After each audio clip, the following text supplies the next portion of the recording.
Hello and welcome students. स्वागत है आप सभी का हमारी क्लास में। तो कल हम लोगों ने नोटबंदी, हॉट मनी, ये सारे टॉपिक्स क्लियर कर लिए थे। तो आज हमारा टॉपिक है फॉरेन इन्वेस्टमेंट। तो आइए स्टार्ट करते हैं।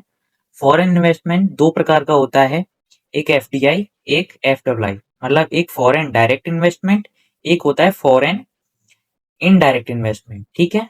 इसके एग्जांपल्स होते हैं जैसे कंपनी, फैक्ट्री, और इसके होते हैं स्टॉक मार्केट, ऑनलाइन बिजनेस। ठीक है। मतलब हम जब भी कोई चीज फॉरेन में इन्वेस्ट करते हैं, फॉरेन की किसी कंपनी में या फैक्ट्री में, तो वो फॉरेन डायरेक्ट इन्वेस्टमेंट में आता है। और अगर हम किसी स्टॉक मार्केट या ऑनलाइन बिजनेस वगैरह में इन्वेस्ट करते हैं तो वो फॉरेन इनडायरेक्ट इन्वेस्टमेंट में आता है। ठीक है। अब बात करते हैं हार्ड करेंसी। हार्ड करेंसी मतलब वह मुद्रा जिसकी अंतरराष्ट्रीय बाजार में मांग अधिक और आपूर्ति कम होती है। ठीक है। जैसे कि इसका एग्जांपल है यूएस डॉलर। ठीक है। अब बात करते हैं सॉफ्ट करेंसी। मतलब वह मुद्रा जिसकी अंतरराष्ट्रीय बाजार में मांग कम और आपूर्ति ज्यादा होती है। Example Zimbabwe dollar.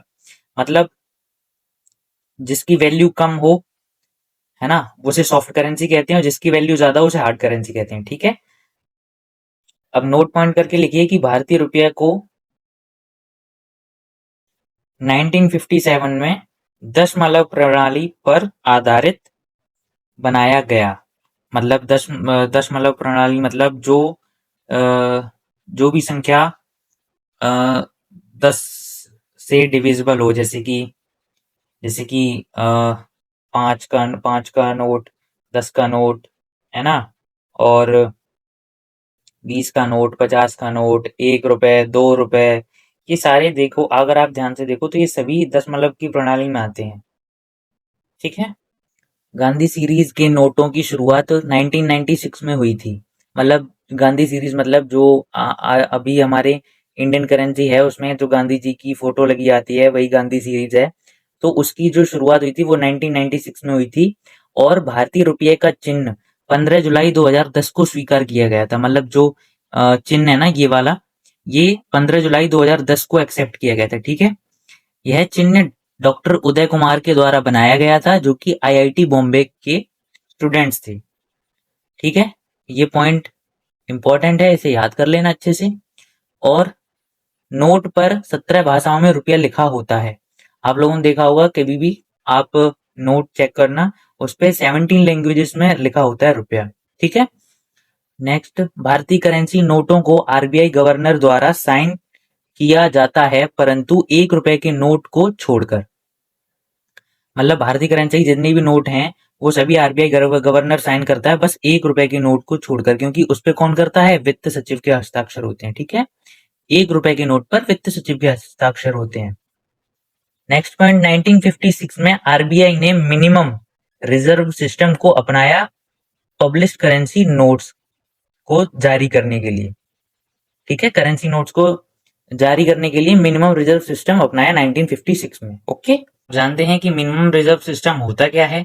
Minimum reserve system के अनुसार आरबीआई के पास 200 करोड़ रुपए होने चाहिए, जिसमें 115 करोड़ का गोल्ड हो और 85 करोड़ का फॉरेन वेल्थ होना चाहिए। मतलब कि विदेशी धन होना चाहिए, तभी आरबीआई नए नोट या पैसे छापेगी। तो ये है मिनिमम रिजर्व सिस्टम। ठीक है। अब बात करते हैं कि भारत में कितनी प्रिंटिंग प्रेस हैं। भारत में 4 प्रिंटिंग प्रेस हैं जहां पैसे छापे जाते हैं। पहला कहाँ है, नासिक में, जो कि महाराष्ट्र में है। दूसरा सालबोनी, तीसरा देवास, और चौथा मैसूर। ठीक है। अब एक चीज नोट पॉइंट करके लिखना, इसे छापने की स्याही देवास के बैंक नोट प्रेस में बनाई जाती है। ठीक है। अब बात करते हैं मेंटियानिक टकसाल की, जहां पर कॉइन्स प्रिंट होते हैं। पहला कोलकाता। कोलकाता जो मिंट है वो सबसे पुरानी है, और सबसे जो न्यू है वो नोएडा वाली है, लेटेस्ट। दूसरी है मुंबई, और तीसरी हैदराबाद। ठीक है। और फोर्थ तो नोएडा लेटेस्ट है ही है।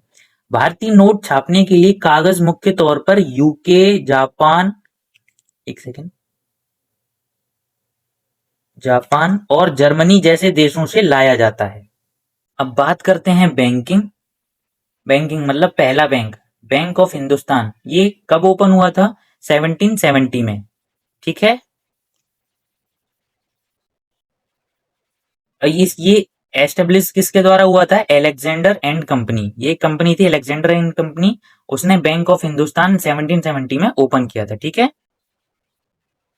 यह बैंक बाद में बंद हो गया था। ओके, भारत में सीमित डेटा के आधार पर पहला बैंक अवध कॉमर्शियल बैंक था। मतलब जो पहला बैंक बताया जाता है वो अवध कॉमर्शियल बैंक बताया जाता है, और इसकी स्थापना 1881 में हुई थी और 1958 तक यह बैंक बंद हो गया था। भारतीयों की सहभागिता के साथ यह पहला बैंक था। मतलब ये जो बैंक है ये इंडिया में पहला ओपन हुआ था, मतलब जो ब्रिटिश सरकार के द्वारा ओपन किया गया था। पर ये जो बैंक है ये भारतीय मतलब स्वतंत्र भारत का बैंक था पहला। ठीक है, स्वतंत्र भारत का पहला बैंक बात करें तो अवध कॉमर्शियल, और ब्रिटिश इंडिया की बात करें तो bank of Hindustan. Okay, Bharat में 100% 100% शेयर होल्डिंग वाला पूर्ण रूप से भारतीय बैंक था जिसका नाम था पंजाब नेशनल बैंक, मतलब जो कि अभी भी है। इसे 1894 में स्थापित किया गया था। ठीक है, ये मोस्ट इंपॉर्टेंट पॉइंट है, इसे याद कर लेना अच्छे से। अब आइए बात करते हैं कुछ बैंक और उनके एस्टेब्लिश ईयर्स की। ठीक है, bank the general bank of India, ये एस्टेब्लिश हुई थी 1786 से 1791 तक रही थी, और अवध कॉमर्शियल बैंक ये 1881 1958 तक। ठीक है, और बैंक बैंक ऑफ बंगाल इसका टाइम पीरियड था 1809 में एस्टेब्लिश हुई थी, और बैंक ऑफ बॉम्बे 1840 और बैंक ऑफ मद्रास 1843। बाद में इन तीनों बैंकों को मिलाकर 1921 में ही इंपीरियल बैंक ऑफ इंडिया बना दिया गया था।